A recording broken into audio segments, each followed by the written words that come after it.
In real-life physics, the center of mass, which is given by this expression, is important when considering rigid body motion, since it allows to model the movement of a large system made out of multiple particles as just one point, which is the center of mass, and the forces applied on it are the sum of the forces of all particles of the body.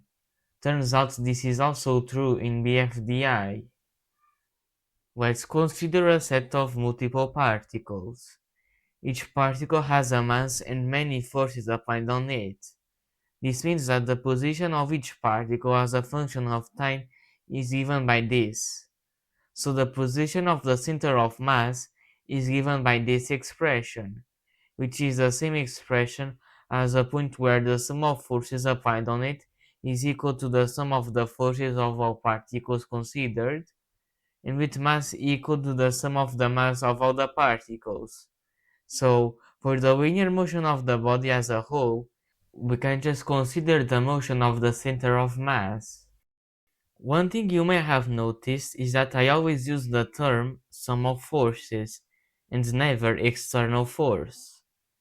This is because the sum of forces is only equal to the external force if we assume Newton's third law, since the interaction between two particles has the same magnitude in opposite direction, which means that when calculating the sum of forces, the internal forces cancel each other, and the result is the sum of the external forces applied on the body.